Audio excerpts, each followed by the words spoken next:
Balik lagi di channel aku dan kali ini aku akan menceritakan sebuah cerita urban legend yang terkenal di masyarakat.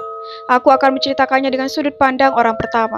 Jadi aku mau kalian simak ceritanya sampai habis dan jangan di skip-skip. Jadi langsung aja kita masuk ke ceritanya. Kejadian mengerikan ini terjadi kepadaku ketika aku muda dan belajar di sekolah kejuruan tua. Aku datang dari desa waktu itu, jadi aku harus tinggal di asrama sekolah. Aku juga punya dua teman perempuan lainnya, Lily dan Anna yang datang dari pedesaan lain untuk sekolah dan juga tinggal di asrama yang sama denganku. Lily sangat menarik dan dikejar oleh banyak orang. Sedangkan Anna adalah seorang pemalu dan tidak pernah menyebutkan cinta sebelumnya.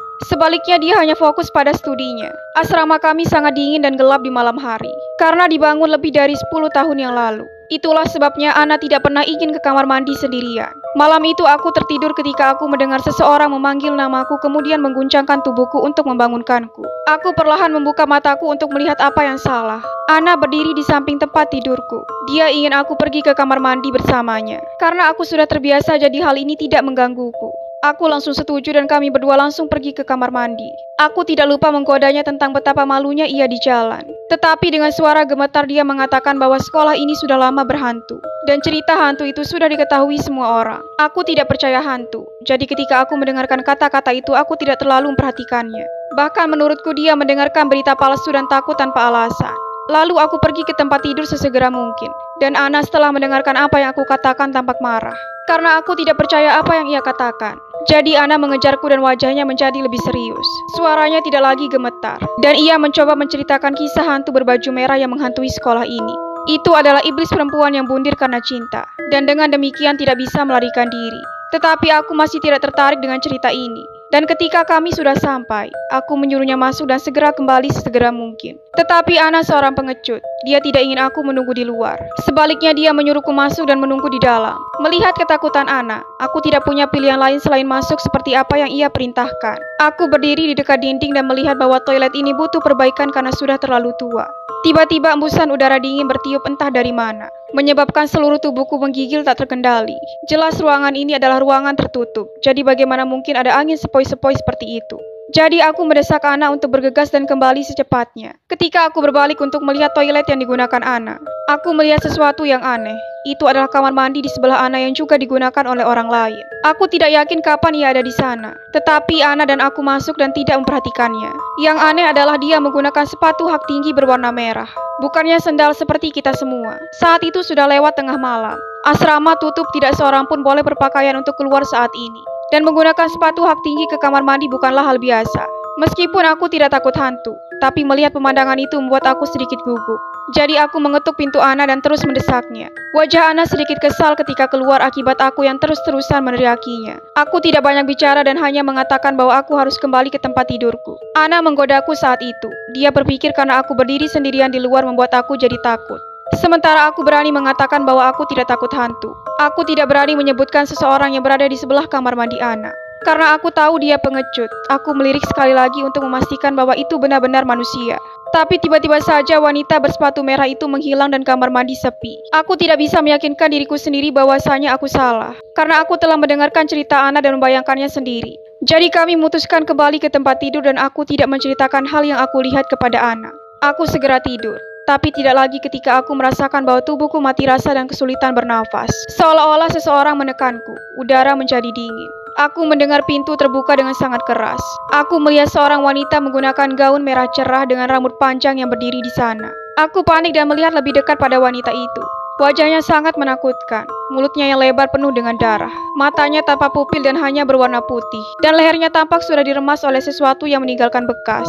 Gaunnya robek. Tapi hal yang paling menakutkan adalah dia menggunakan sepatu hak merah persis seperti yang aku lihat di kamar mandi sebelumnya. Dia juga mengambang dengan kaki yang nyaris tidak menyentuh tanah. Rupanya dia adalah iblis perempuan yang disebutkan Anna. Dia hanya melayang seperti itu dan datang ke tempat tidur Anna. Anna tiba-tiba duduk dan tidak mendengarkan suara ataupun gerakan darinya. Aku hanya bisa melihat Anna seolah-olah diatur dan diperintahkan oleh iblis itu. Mata Anna tidak bernyawa seperti sleepwalker, dan kulitnya menjadi pucat. Anna beranjak dari tempat tidur kemudian berjalan melintasi tempat tidurku tepat di belakang iblis. Dan ia menundukkan wajahnya, tetapi badannya terus berjalan tanpa sadar. Aku ketakutan tetapi aku tidak ingin Anna mengikuti iblis itu. Jadi aku berteriak mencoba untuk menghentikannya. Tetapi mulutku tertutup rapat. Aku tidak bisa membukanya. Tubuhku berat seperti mati rasa. Jadi aku tidak punya pilihan lain. Aku hanya bisa melihat Ana keluar dari ruangan bersama iblis itu.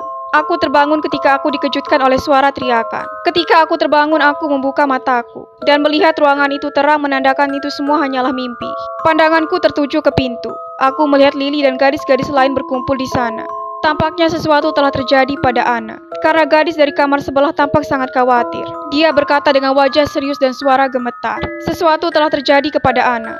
Dia meminta semuanya datang dan melihat ke kamar mandi. Aku melihat ke tempat tidur Ana dan dia tidak ada lagi di sana. Aku mulai khawatir tentang mimpiku tadi malam.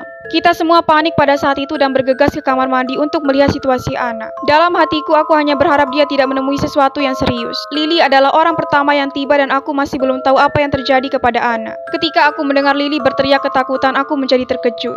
Aku masuk untuk menyaksikan hal paling keji terjadi di depan mataku. Ana sudah mati. Ia terduduk di kamar mandi dengan wajah pucat. Mungkinkah mimpiku tadi malam menjadi kenyataan? Dan itu adalah iblis perempuan yang membunuhnya.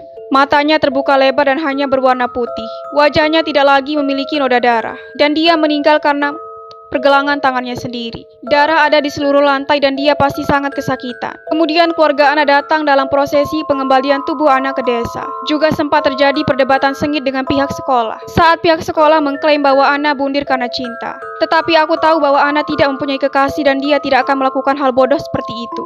Aku tidak bisa tidur nyenyak setelah malam itu. Aku selalu mengingat kejadian di hari Ana meninggal. Aku selalu gelisah dalam mimpi. Aku melihat Ana berdiri di samping tempat tidurku kemudian memelukku agar aku terjaga. Melihat Ana lagi membuatku sangat bahagia. Meskipun dia sudah meninggal tetapi aku tidak takut. Namun Ana terlihat tampak buru-buru. Ia mengatakan bahwa aku harus segera pergi. Dan ia segera menarik tanganku dari tempat tidur. Aku melihat luka di pergelangan tangan Ana masih terbuka dan mengalirkan darah. Aku mulai panik karena teringat iblis berbaju merah. Takut dia akan berubah menjadi Ana dan merayuku. Dengan cara yang sama seperti dia yang membawa Ana pada malam itu. Jadi aku berjuang dan melawan. Saat wajah meledak dalam kemarahan. Dia bergegas ke arahku dan berteriak bahwa tidak ada waktu lagi dan aku harus segera pergi. Aku terbangun dari mimpiku. Pada saat yang sama aku mendengar suara jeritan Lily. Kami saling bertukar pandangan dan membahas mimpi barusan.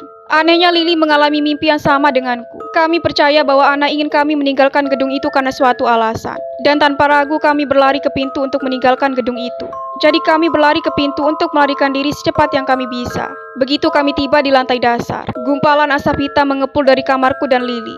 Kami sama-sama ketakutan dan tidak tahu apa yang terjadi. Kebakaran terjadi setelah beberapa menit dan menyebar ke lantai lain di gedung itu. Untungnya kami bisa melarikan diri tepat waktu.